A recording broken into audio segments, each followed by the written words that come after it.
दर्द प्रकट करने से प्रयोजन क्या है? दर्द झूठा हो या सच्चा हो, इससे क्या फर्क पड़ता है? प्रकट करने की आकांक्षा क्यों? घाव को दिखाते फिरने की जरूरत क्या है? बाजार में घाव खोलने का कारण क्या है? सच्चा सही, सच्चे और झूठे में फर्क करने का भी क्या कारण है? क्योंकि प्रयोजन तो एक ही है। मैंने तुमसे ये नहीं कहा है कि झूठे घाव मत दिखाना, सच्चे हो तो दिखाना, ये मैंने नहीं कहा है। घाव दिखाने की आकांक्षा क्या? और अगर घाव ही दिखाने हो तो सिर्फ दिखाने के लिए सच्चे की आकांक्षा कर रहे हो, फिर झूठे ही दिखा लेना और झंझट क्यों लेनी सच्चे घाव की? लेकिन दिखाने का रस तो एक ही है कि घाव के माध्यम से सहानुभूति मांग रहे हो, कोई तुम्हारे दुख में सहभागी हो। ये रुग्ण आकांक्षा है। सुख में सहभागी करो, दुख में कोई साथ भी हो गया, कितनी देर साथ रहेगा? तुम जरा इसे ऐसा सोचो, जब कोई तुम्हारे पास आके अपनी दुख की कथा कहता है, सच्ची ही सही, तब तुम्हें क्या बड़ी प्रसन्नता होती है कि इनका संग साथ दें? ऊब पैदा होती है कि इनसे कब छुटकारा हो, ये सज्जन कब जाएं। अपना ही दुख क्या कम है कि इनके दुख की कथा सुनो? किसके दुख में किसको रस है? शिष्टाचारवश तुम सुन लेते हो, ये एक बात है। क्या प्रयोजन है? क्यों चाहते हो कि दुख को कहें? सुख को कहो, सुख को बांटो। मैं तुमसे ये कह रहा हूं, अगर तुम सुख को बांटने लगो तुम्हारा दुख अपने आप तिरोहित हो जाएगा, क्योंकि सुख बांट के तुम्हें जो प्रेम मिलेगा वो दुख बांट के मिली सहानुभूति से बहुत अन्य है। दुख कह के जो सहानुभूति मिलती है वो तो प्रेम का आभास है, वो तो मात्र शिष्टाचार है, सभ्यता है। सुख बांटो, प्रेम चाहो। तुम झूठे को क्यों मांग रहे हो? दुख क्या दिखाना? ये कोई शोभन है बात? घाव क्या उघाड़ने? रास्ते पे तुम देखते हो बैठे भिखारियों को घाव उघाड़ उघाड़ के बताते। तुमने कभी बड़ा प्रेम अनुभव किया उनके प्रति? गिलानी उत्पन्न होती। तुम भी रुग्ण हो कि अपना दुख दिखाते हो। दुख कोई दिखाने की बात है? एकांत में बैठ जाओ, रो लो, कोई मना नहीं कर रहा है, रेचन कर लो। जिंदगी सोच बने, साज ना होने पाए, दिल तो टूटे मगर आवाज ना होने पाए। आवाज क्या करनी? मगर दिल तो टूटते नहीं और तुम आवाज करते हो।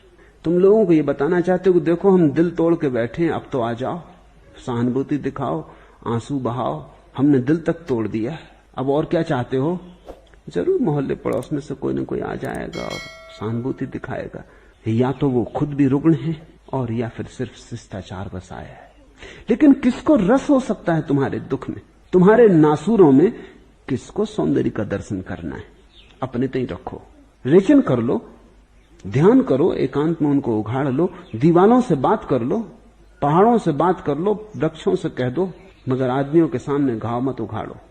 क्योंकि अगर तुमने घाव उघाड़े और उनकी सहानुभूति तुम्हें मिली तो तुम घावों को झूठा करने में लग जाओगे। तुम पक्का न कर पाओगे कहां तक घाव सच्चे थे और कहां झूठे हो गए।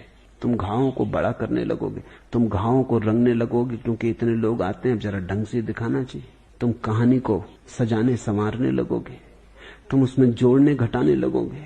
और ऐसा नहीं कि दूसरे इस पे भरोसा करेंगे, तुम भी इस पे भरोसा करने लगोगे। बहुत बार दोहराई गई कहानी चाहे झूठी ही हो, सच्ची हो जाती। नहीं, दुख की कहानियां मत दोहराओ। डर है कि कहीं तुम्हें उन पे भरोसा ना आ जाए, कहीं ऐसा ना हो कि दुख ही तुम्हारा व्यवसाय हो जाए, जैसा कि बहुत लोगों का हो गया है।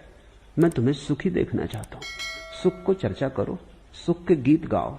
जिसके तुम गीत गाओगे वो बढ़ेगा, जिसकी तुम चर्चा करोगे वो फैलेगा, और जिसकी तुम बार बार चर्चा करोगे उसका तुम पर प्रभाव बढ़ेगा और तुम्हारी उस पर आस्था बढ़ेगी। तुम आयोजन कर रहे हो महासुख का अगर तुम सुख की चर्चा करते हो। अगर तुम दुख की चर्चा करते हो तुम महादुख का आयोजन कर रहे हो।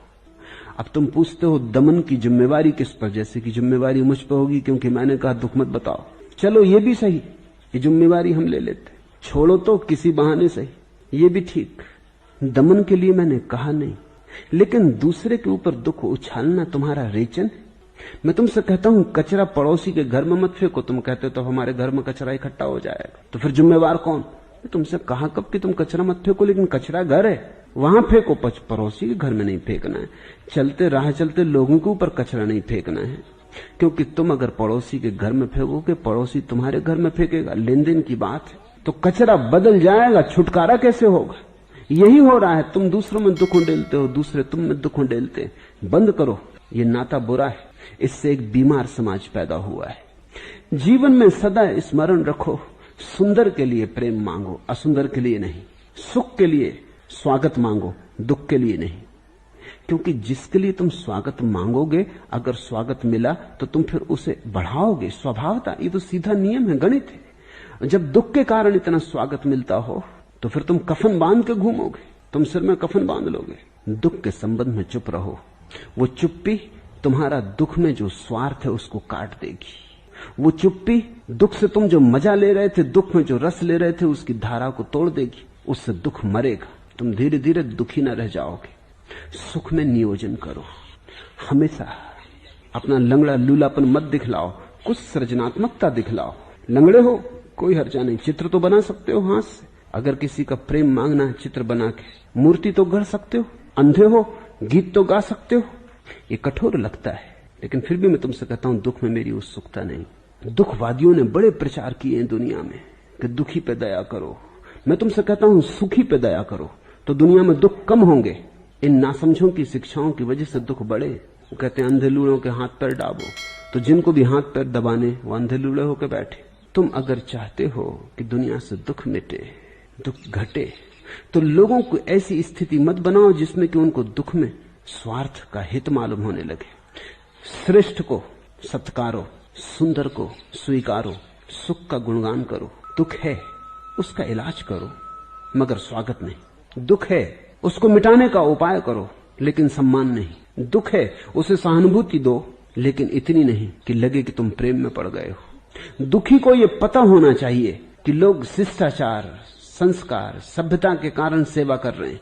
उन्हें सेवा में कोई रस नहीं आ रहा है, मजबूरी में सेवा कर रहे हैं, करनी पड़ रही इसलिए सेवा कर रहे हैं। जब घर में तुम्हारे कोई बच्चा बीमार हो तो उसे साफ साफ पता चल जाने दो कि तुम्हारी बीमारी में कोई उत्सुकता नहीं, तुम बीमारी को समाप्त करना चाहते। तुम सेवा कर रहे हो क्योंकि बीमारी मिटे इसलिए।